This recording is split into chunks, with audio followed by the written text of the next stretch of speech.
The reaction the world has been waiting for. Well, 100 people.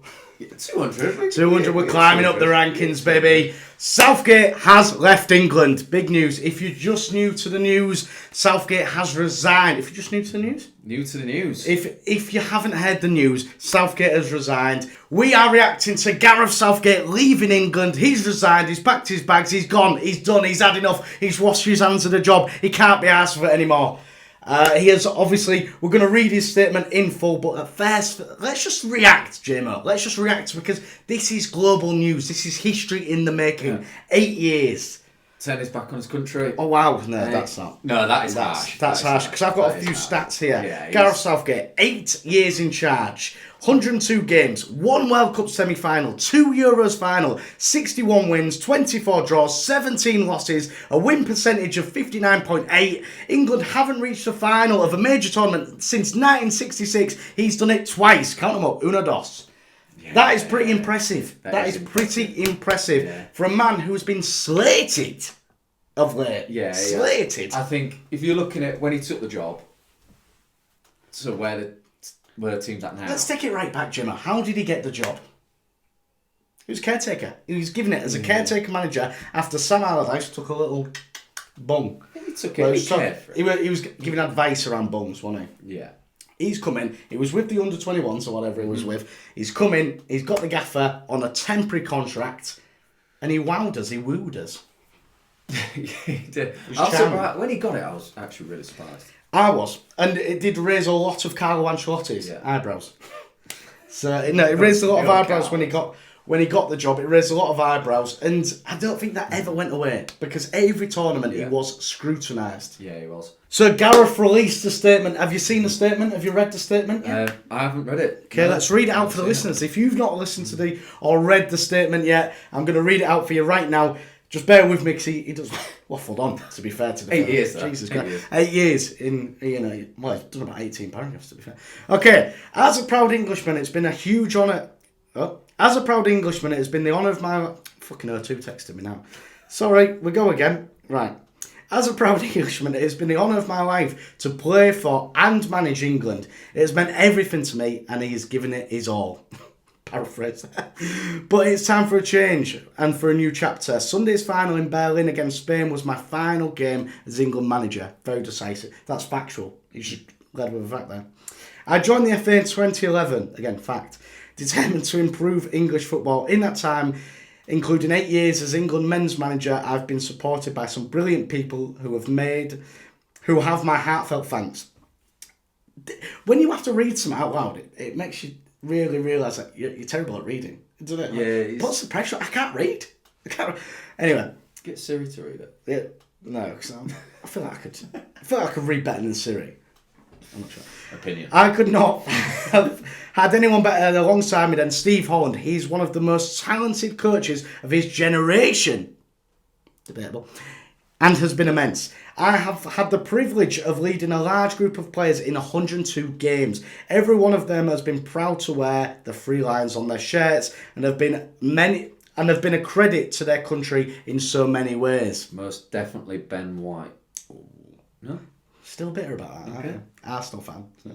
Okay, the squad... By the way, this is going to take a while. The squad we took to Germany is full of exciting young talent and they can win the trophy we all dream of.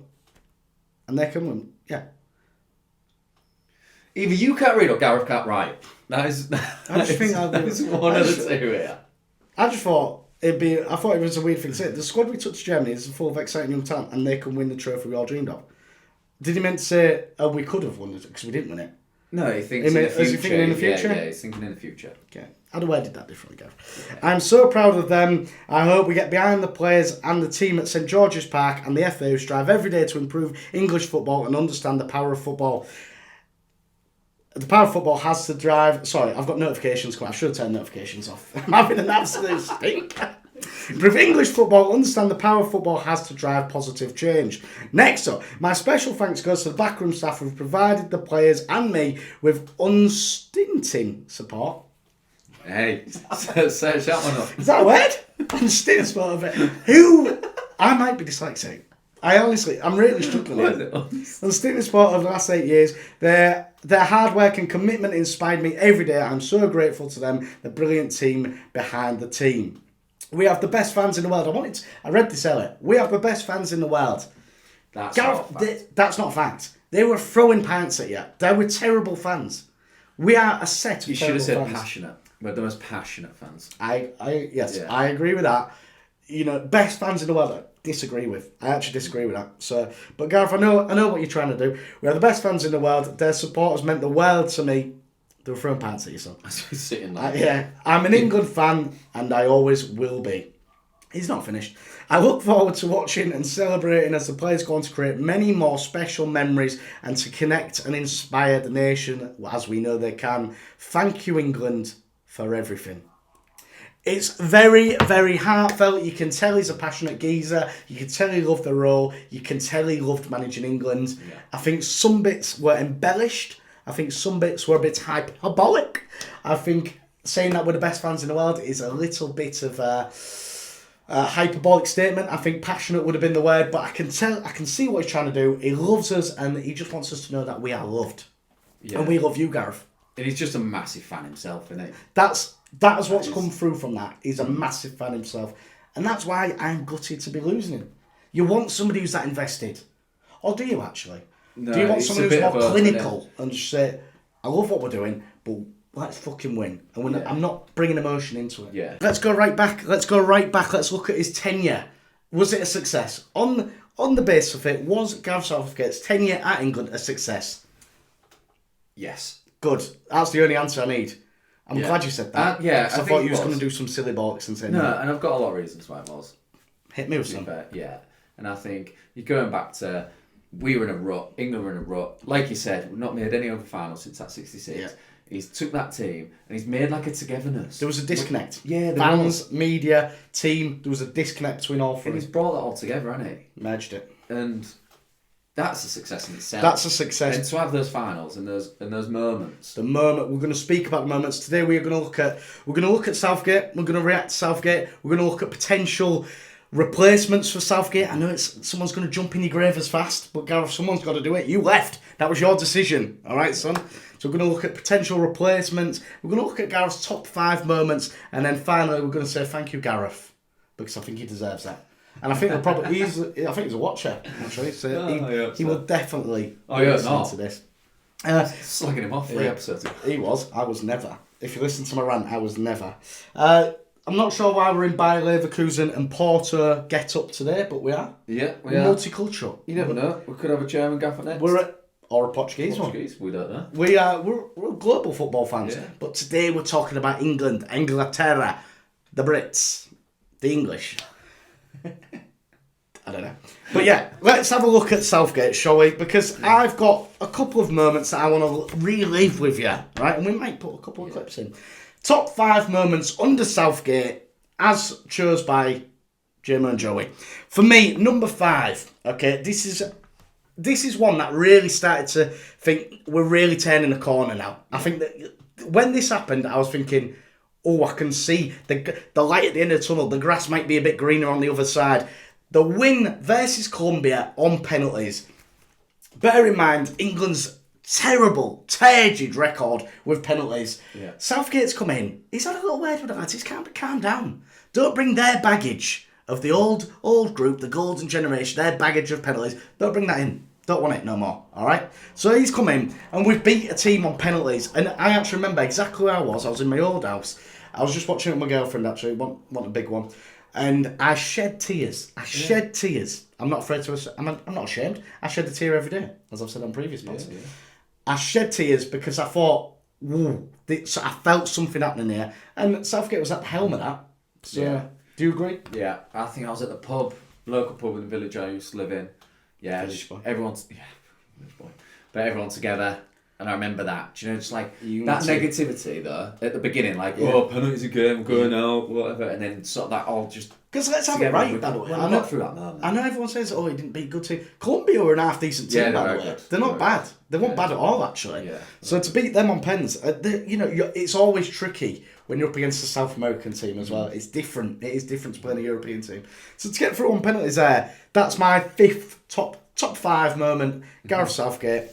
Number 4, coming in at number 4, beating Germany. What a feeling that was. That banished some demons, didn't it? Yeah. I remember again, another game where I shed a tear actually. There's a theme here. I was watching it at the pub with the lads, and I remember, obviously my heart was in my mouth when Sterling gave the ball away and Muller run through and goal. But when we won, I just remember sitting there, I had a little moment of reflection just thinking, because I vividly, and I've spoken about this on pod before, I vividly remember the Lampard disallowed goal. I went outside, I was speaking to the lads after that, and I was saying, I don't think we're ever going to win one. I don't think we're ever going to be good enough to beat those elite teams. And I know it still gets levelled at Southgate, but Germany are an elite team. It might not have been the best team ever, but we still did one over on the Germans, and that felt fucking fantastic. Yeah, I mean, can't even add to that really. No. It did feel, it was great. What a moment. I got misty-eyed, I was watching a pub, and I took a moment of reflection. I remembered, all those years ago when Lampard thing, and he was going like that, and I just remember thinking, we're on course. And it's Southgate has brought it together. For me, unbelievable. Top 4. Okay, number 3. I think this is a pretty popular one. Trippier's free kick versus Croatia. What a moment that was. Wow. Unreal. Again, it was all around our mate's house. Trippier whips that one in. You're just everywhere, jumping about. Like, it's insane. It was, honestly, what a feeling. And, you think you're going to go all the way at that point. And, that might allude to what I've got coming soon, but there is a bit of heartbreak to follow that. But if you just took that singular moment, you're thinking, this is it. Was that when the beer trend started, Jacket? Maybe. Could well be the beer trend. Throwing the beers. If I had a beer in my hand, which I probably did, I probably chucked it. Coming in at number 2. This is a recent one, actually. Ollie Watkins' goal. I think that is going to go down in folklore. Yeah. Inspired substitutions. Cole Palmer bringing it inside. Ollie Watkins stretching the defence, which we'd been crying out for. 90th minute winner in a, what was it, a semi? No, it was a quarter. Was it semi? Semi, wasn't it? Was it semi? Against the Netherlands, yeah. Ollie Watkins, winner in the semi-final. Unbelievable. I've just spat there. I do apologise. I think that's going over the mic. Will that pick up feedback? Nah, forget that. Ollie Watkins' goal against the Netherlands in the semi-final. He stretched the defence. He's put it right in the bottom corner. Yes, I won £200. Does that affect it? A little bit. But no, like, joyous. And again, I was at a pub, pints everywhere. Lads going, some lads that we don't even know, coming screaming. With everyone, innit? You're with everyone. Yeah. So good. Unbelievable. What a feeling. Yes. And that brings us on to number 1. Gemma, could you guess what I've put for number 1? I think the view... In fact, let's pause it now. Pause this. Get in the comments. What do you think the best moment under Southgate is? Get in the comments, tell us It's now. got to be this one. It's got to be. It has to be. Luke Shaw's goal. Luke Shaw versus Italy. Again, very similar to Kieran Trippier vibes. You're thinking, wow, we're doing it. We're on the precipice. This is going to happen. 3 minutes in, I believe. It was something like that. 3 minutes against Italy on the volley. Luke Shaw, of all people, you're thinking, this couldn't get any better. Again, I was at the pub. I think there was quite a few stools in front of me, actually, the metal ones. I smashed into one. My knee's bleeding. But no, my mate's still got the scar right down his hand because I think he punched something. And literally, like, blood and guts everywhere. Quite literally. People farting. No, sorry. But like literally blood and guts everywhere, sweat everywhere, everyone's together, beer. What a feeling. Obviously it didn't pan out. It didn't pan out the way we hoped. But if you could isolate in that moment, that one feeling there, I think is the best feeling I've ever had watching England, and it happened to be under Southgate. So Gareth, I cannot thank you enough. Do you agree? I agree. Yeah. I've got a special mention. You wanted to have a little special mention because this did not make the top 5 because there's a lot of strong contenders actually. Yeah. People do forget how many good moments we've had on Southgate. Yeah, we have. And I think this one is beating Switzerland on penalties. Beating the perfect 5. And the Saka redemption arc. Yeah, and I think it all comes in like a package, this one. Yeah. Because I think scoring all those goals, Saka scoring his penalty. Ivan Toney with the eyes. Yeah, or also what Southgate did and buddying him up. The tactical stuff stuff there was around other it. stuff around Pickford's it. antics. Yeah, it was huge special mention for that. The penalties against the Swiss, unfortunately, just didn't quite make my top 5, but it is right up there. So that's our top 5 England moments under Southgate. Can't thank you enough. You've given us some memorable moments, especially in the last few years, because at the end of the day, I think the older you get, I'm not sure. The older you get, football, like your opinion on football will change. You know, when you're in your 60s, 70s, 80s, 90s, you're not going to be slinging pints about. So at the minute, for me, I think football means the most to me right now. Yeah. Right now. I mean, don't get me wrong, if I'm 80 years old and we still haven't won out, it will mean a lot. When I'm in my armchair, it'll mean a lot to me. But I'm not going to be up throwing pints. So at this moment right now, I want those moments. I'm desperate for those moments. And thankfully, Southgate has given me a few of those moments. Moving on. Now that he's gone, he's pissed right off. Southgate, thanks for coming. You've left us in the lurch. Let's look at who could replace Southgate. There's a few contenders. There's a lot, really, isn't there? I think the main ones in the running are Eddie Howe and Graham Potter. I'm hearing them the focal points. Again, Potter's took a lot. I think Potter might have been a bit clever, because he's been offered jobs, hasn't he? Yeah. He's been offered jobs and not really gone for them fully. Maybe he thought this might be Southgate's last tournament. He's the easier option for the FA. Yeah. The FA want a personality as well. Like when I say personality, they don't want Mourinho. They don't want someone that's going to drag them through disgrace. They want a shiny, squeaky, polished guy who can represent the country. And that is Potter. Do you think the FA know who they want already? Good question. Or do you think it's if they don't, I'll tell you what. Here's one thing. If they don't, they're idiots because they should have been like Brighton are great at this. They know who the next manager is before they've sat the other one or the other one's left. You need to know. You can't just think shit. He's gone. What do we do now? Do you think there was like conversations around it? Did Southgate have this conversation? Just like I can't believe it'd be a surprise to him. I cannot believe it'd be a surprise to him, to be honest. But surely you got to give him a month's notice. And the fella's getting pints for a night at the start of the tournament. That's when his notice went in. I'd be thinking, fuck it, yeah, that's what gives a month's notice. See you later. Do you think he's going to do that? That's mad, isn't it? Just doing some friendlies because he's got to do a month's notice. Yeah, I could just leave mine. Yeah, fucking hell. Yeah, I think Potter could have been biding his time. I think that out of the two of them, I think they'd probably want Eddie Howe there. I think I would prefer. They're much of the same, really. Yeah. Eddie Howe's done a bit more though in his career, if you ask me. With what he did with Newcastle, coming in near relegation.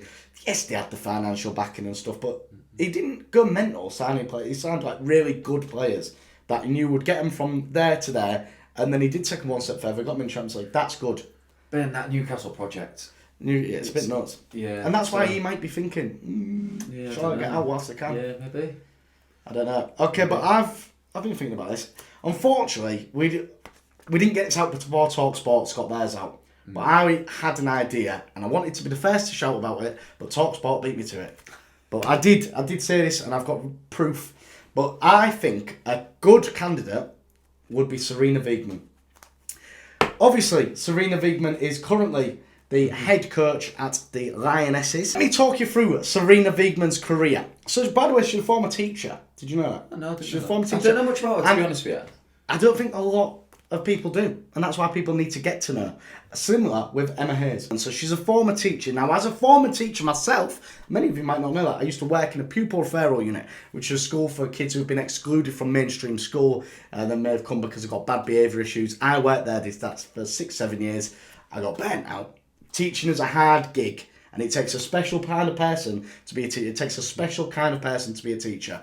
Sarina Wiegman is a special kind of person. As a former teacher, Sarina Wiegman has a huge amount of transferable skills that I imagine she's used throughout her managerial career to get her to the very tippy top, the pinnacle of world football. Let me just talk to you a little bit about what she did as a gaffer. So in 2017, she won the Euros with the Netherlands. Now let me just read you this screenshot because they weren't fancied. The Netherlands were not fancied. Top underdogs, yeah. Wiegman was appointed head coach 6 months before the start of the Euros, for which Netherlands had automatically qualified as hosts. However, the team had lost 4 out of their last 5 friendly matches. Morale was low. Wiegman subsequently worked on improving players' confidence and changing the style to a more attacking football. Now, does that ring any bells of what we've got currently going on? Right? confidence wasn't at an all-time high. No. Especially in the group stages Yeah. and beyond, really. Yeah. Everyone's calling out for a more attacking, expansive style of football. That's what she's a master in. Yeah, true. She's a master. And she went on to win the Euros, by the way, that year. And then 2 years later, in the World Cup, she got to the final. Lost out to United States, which we all know are a phenomenal team in the female game. She then went on to England, and as we know, in England, she won the Euros, the first manager to win a Euros for any England team, and then narrowly lost out in the World Cup to Spain when that bloke kissed Jenny Hermoso on the lips. Oh, yeah. I think he's doing prison time, I'm not sure. Yeah, but obviously we lost that final. But I don't think we could knock her managerial experience and at international level as well. Yeah, a drive to win, brilliant. It's just whether that can transfer into this England team. I'm in the camp of if you're a winner, you're a winner. Yeah. Okay. And I honestly think that because look at you imagine that in the men's game, if somebody said, "Oh yeah, this gaffer's he's won 2 Euros, with two different teams." Yeah, you are right. Won 2 Euros with 2 different teams, right? Yeah. So she won 2 Euros for 2 different teams and then 2 back-to-back finals. That's insane in the World Cup. That's insane. You'd be biting their hand off. You'd be literally biting their hand off to come and sign for us. It'd be a massive game changer worldwide. It would be. And I think huge. I think the world needs it, personally. I do think the world needs it. However, if there's one thing we've learned about England fans, we are morons. Absolute morons. Imagine chucking beer. Absolute morons. They're slating Southgate for getting through the group stage, top of the group. I know how the world of football works. It's still very toxic. It's still very toxic masculinity. There's still a lot of morons out there. I dread to think of the abuse, and this is terrible. I dread to think of the abuse she would get if things didn't go their way initially. It would be straight on the back, and it'd be awful because I've seen Southgate getting it. People wouldn't even need to use that as an excuse. It'd be horrible. You'll need a full buy-in from all the fans. Buy-in from all the fans. Will we get that?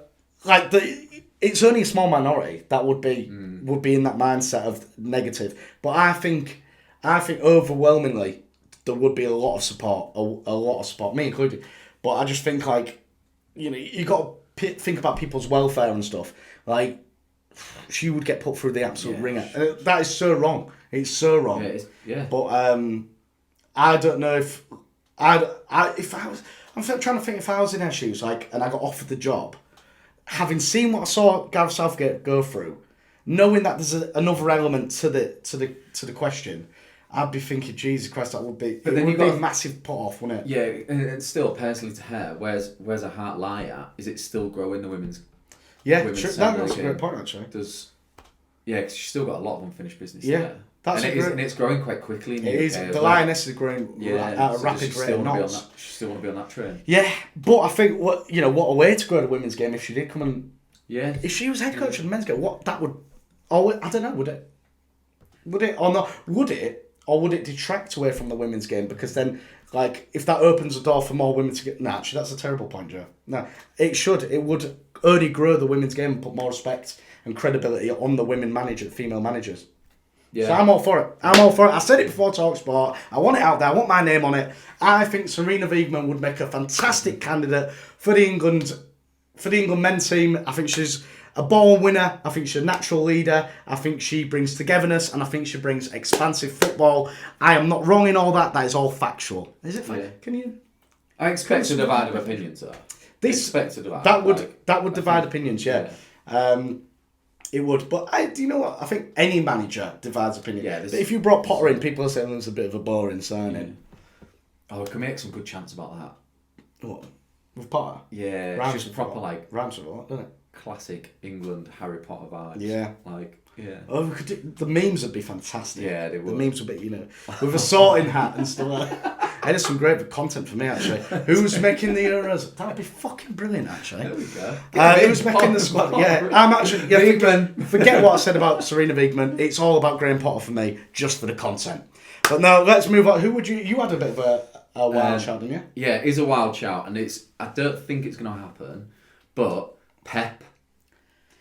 And everybody would love Pep. Yeah, everybody would love Pep. I don't think it's going to happen, but there is some reasoning behind it. So Pep's come out and said at some point in his career he wants to manage internationally.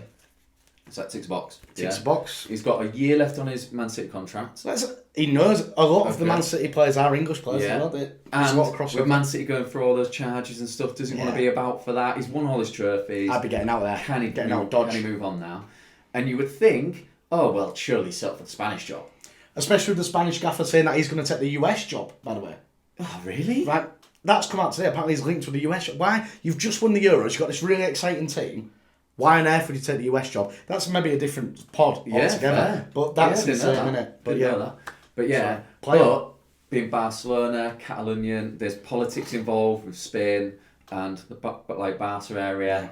They even speak like a slightly different language, I believe. So fact check. I think, I'm sure it is. Fact check. Last time I went to Barcelona, there was like a bit of a divide. Yeah. They got their own flag and all sorts. Yeah, so it's like, does Pep want to ruffle the feathers there? I'm not too sure. So where else does he go? Where else does Pep go? He sort of lives and breathes English football. I mean, it now, would be. I think it would win a lot of hearts and minds. However, does club football translate to international football? No. Because with Pep, he's so intense. He's all, you buy right into it. Yeah. You're only seeing players for 2 weeks at a time sometimes. But I think Southgate's done such a good job of bringing this unity. Yeah. We just need that winner now. Yeah, we need it. To just cross that line. And you're looking at those like pointless, like Pickford's been class, don't get me wrong, but you're looking at those like pointless balls he's putting over. Pep can actually shape it so then Rice or Mano or Bellingham's coming in and picking the ball up from deeper. And Pep could be, well, he would be ideal for that, wouldn't he? I'm on board. I would be on board for that. Who wouldn't be? If you got offered Pep, you're taking Pep every day of the week. Yeah. And twice I think anyone would. Any international. Of course you would. Of course you would. He's a natural born winner. But do I think it's going to happen? No, I don't. Who do you think? Who do I think? You said something about Pochettino to me on the phone. Oh yeah, Poch is a shout. Argentina gaffer though, I don't think that'll go well with the fans. Might do though, I don't know, but I think he worked with someone who with Tottenham, and now that guy is the director at England now. So yeah, is Poch not taking another job because he knew this was coming? I don't know. Again, I've said this on previous pods. I don't think Poch is a winner. I know he's won with PSG, but as I've said on every single pod I've ever done, I could win with PSG. I could even play centre half for him. But I'm still winning. Is he a good scapegoat? Player coach. Is Poch a good scapegoat just for the World Cup? Because we don't want to the next World Cup is like, that is the time. If we don't win that, then we're back to all the players are maybe certain ones of them would be past the prime. For sure. Yeah. And then the other ones are entering the prime. This is the one where the majority of the squad would be right in their prime. Yeah. 2 years' time is where they're going to be in that sweet spot. But is there an opportunity to start moulding a manager with the under-21s or something like that? And that's why I think Steve Cooper, because obviously he won the under 17, fucking everyone. Under 17 World Cup, was it? With that team, sir. And they do like somebody that's worked in the FA, they know the FA. I think if Steve Cooper hadn't took the Leicester job, I think he'd be right up there. Yeah. And I still won't be surprised if they approached him. And it's got to a point though, because there's so many candidates. Do the FA just sit back and go, right, Royal Rumble, to the death, whoever wins it gets the job. Do they come forward? Pep smashing people. I don't know. Let's because what an opportunity though. Imagine me, because Southgate's left the England squad in actually quite a good position. Very good position. So if you're a manager and you're you can be the first one to bring football home. Yeah. You can be the one. It's kind of you'll go down in absolute history. It's kind of someone coming in after. It's Arne Slot coming in after Klopp. It's a tough job because there's been success. Tough. We haven't won out, but there's been success. Yeah. So that's a tough. You're coming in at a tough time. I just stuck with Southgate personally. But anyway, let's wrap up there. Let's say what we want to say to Gareth. Because he's obviously a watcher. He's obviously subbed. Gareth, you've given us unforgettable moments, unforgettable evenings. I never thought, as a 5-year-old, when I was watching England getting battered from pillar to post, I never thought I'd have nights like this, and I have. And it's all thanks to you and those squad of players that you've moulded. You've connected us to the media, you've connected us to the players, you've brought us all together in a little melting pot, and I cannot thank you enough. Yeah. You've brought something in that England never had. Slating him 3 weeks ago. No, but I will say, I think it is probably the right time to move on. I think it's the right time. I think he knows enjoy that. enjoy your retirement as well. Enjoy it. Yeah. Put your feet up, get yourself on a beach. You get pints slinged at you the other week, so just really go and take some time and then take the United job. All right. On that note, we will see you on the next one. I've been Joey Jokes. This has been JMO. Don't forget to like and subscribe. And guess what? 2 years' time, where's it coming? It's coming home. It's coming home, baby. It is. See you later. Fucking hell, it took me ages to read that though. Yeah, it's tough to read though, mate. I tried to do it today. It is actually quite hard to read, isn't it?